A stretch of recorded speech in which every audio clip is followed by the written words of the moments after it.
Just remember, because that dummy's there in the middle of the path, we don't want that. We want the pigeon one we put out further. Right, welcome back guys, and in this episode we're still doing blinds and memories, but we're doing pushbacks onto blinds, which is going to set us up for leaving that marked retrieve and pushing onto a cold blind. So we're going to use this lane here where you can see it run out. We're just going to run a couple of memories just to get used to running up and down, and then we're going to start doing some proper blinds where we're going to have to do a retrieve over there or somewhere. We'll set the blinds up, run out on the blinds, and then we're going to get a few runs on the blinds, but then we're going to put a dummy out midway. As soon as she gets to the dummy, we're going to stop her. We're not going to let her pick her up. We're going to stop it as soon as she goes, as soon as she focuses on it, we're going to go, no, stop whistle and push back onto the cold blind where she would be used to picking the blinds anyway. So the blind in the middle is just kind of, the marked retrieve in the middle is just kind of a distraction really. So kind of complicated. If you watch how we set it up, you'll see how I mean. So first thing, we're going to get down there, drop some dummies out and do some memories. Come on, heel. Sit. Heel.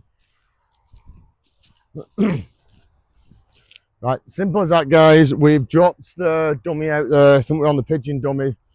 Because that is her favourite dummy. And I'm not going to put her favourite dummy out as a distraction because it's pointless. She'll focus on it. So if they've got a dummy they don't like, use that one. Just trick them a bit. So we're going to line her up and we're going to send her. We're going to let her focus and get a body language like she wants to go out. We're not just going to jump over and go like that. We're going to let her line up and focus on it and really get that straight line out. Back.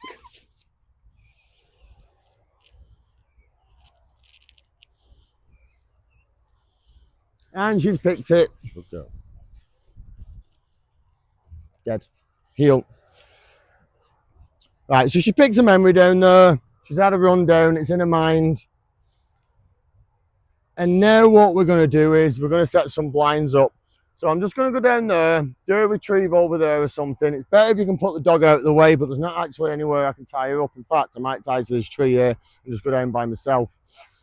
You don't really want the dog knowing you're putting the blinds out there. It completely 100% defeats the object. It's like throwing a tennis ball out and letting them see you when you're hunting. They're just going to start watching you. So I'm just going to pop her on this tree here, go down. I'm going to put 2 blinds out and then let her run down for both of them.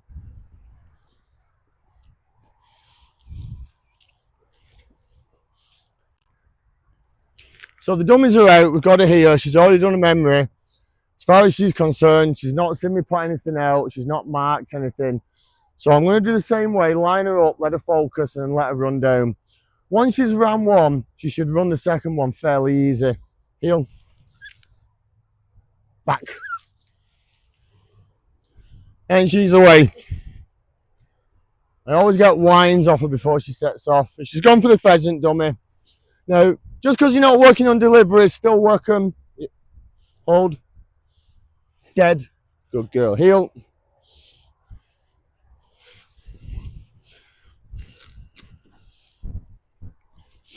There's nothing wrong with taking your time between the blinds. So I'm just going to put the lead back on her. Heel. Bring her around here. Sit. Sit her down. Back. And she's away with another whine. She does love a whine. And she'll be on the pigeon dummy now. She actually ran straight over the top of it. Good girl. Sit. Hold. Brilliant delivery. Nearly. And this is quite heavy. It doesn't actually look it, but it is. Sit. I'm not going to let her mess about.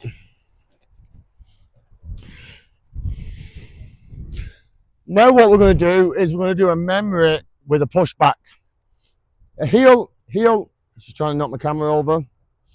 So I'm going to let her see me mark it. Let her mark it and let her see me throw it out. But then we're going to stop her on the way back. On the stop whistle, we're going to carry on and then we're going to push her back. Like that. Sis. Heel. So she marked it, went out. I'm not going to start off far, 20 feet, turn around, sit her down, push her back. Heel.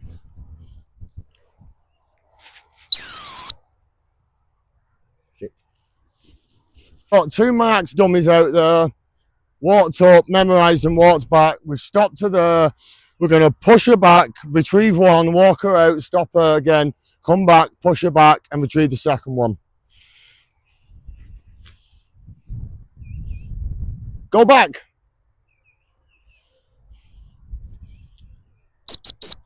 Just reinforcing that recall whistle. She doesn't need it. Heel.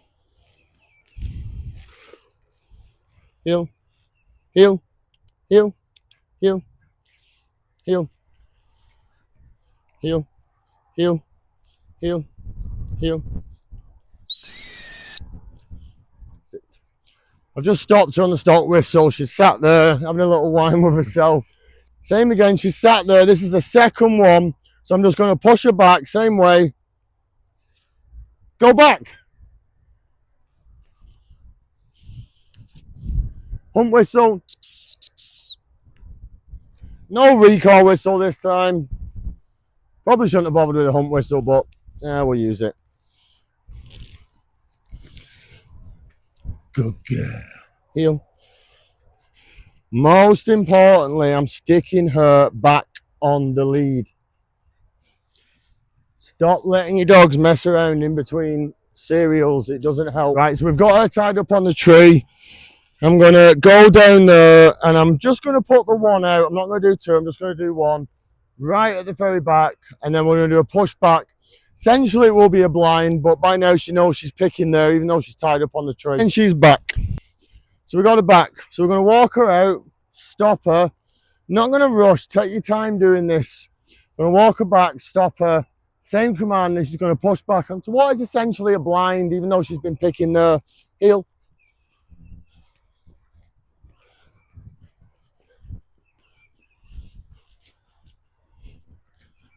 Heel. Heel. Right, good girl. Stop whistle. No stay command, no sit command, no bribe command, no treat command. Start using that stop whistle from day 1. It should be a default setting. You know, don't let them mess around off the lead. I'm not saying be horrible to them, but we need some structure. So she's not seeing it go out. I can actually see the dummy. I've sat it up so she can see it. She sat there patiently. And now I'm going to stand in front of her. Same way, you know, try and make sure your commands are very, very, very, well, they need to be identical. You know, you can't be going, oh, this way, that way, because the dog's just going to get confused. Bearing in mind at 130 meters, and remember your background as well, because if you're in a green t-shirt and a green jacket, stood in front of a green tree, she's not going to see all this, you know, so just try and take away what's behind you. So let's get her out before she moves. I'm going to start with a stop whistle. Go back. And I didn't get a whine that time, I got a yap. Which, that's me making a wait, to be honest. That's her saying, Jesus Christ, hurry up. Mine. Now what we're going to do is we're going to set a dummy out down there. We're going to set a dummy out in the middle. The dummy in the middle is going to be in front of her and we're going to push her back. Heel. So, oh, she knows it's there. Sit.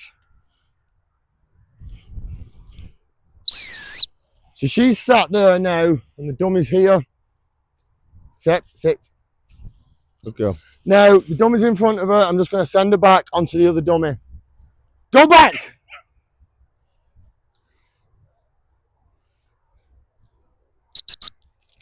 I did that quite loud because I didn't want it to not go back. Brilliant. Good girl. Good girl.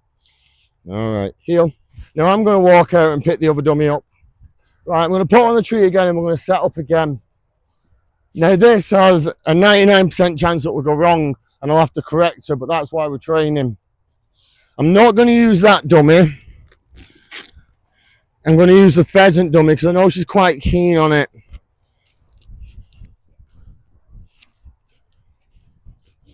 So there's the pheasant dummy dropped.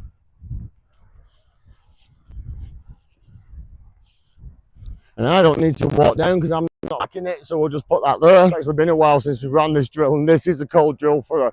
We've not been practicing it, which is why we're practicing it now. Okay, so we don't want that first dummy. We want the second dummy.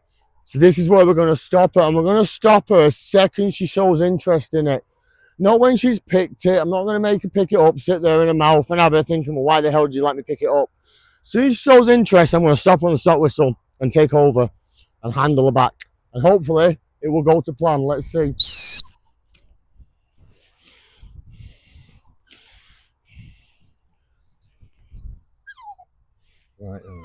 Right. No. Sit. Go back. First time off the pheasant onto the pigeon.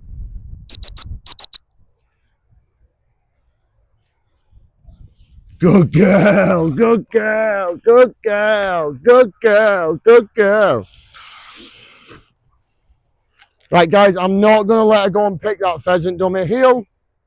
So she's got a mind of her own. Heel. I'm not going to let her pick the pheasant dummy because I don't want her to think, oh, I might as well pick that first. She doesn't understand that a runner needs to get picked first. So I'm going to go and grab that myself now. And there is absolutely nothing she likes better at the end of training than this. One of her red tennis balls. As you can see, she loves it. So thanks for watching, guys.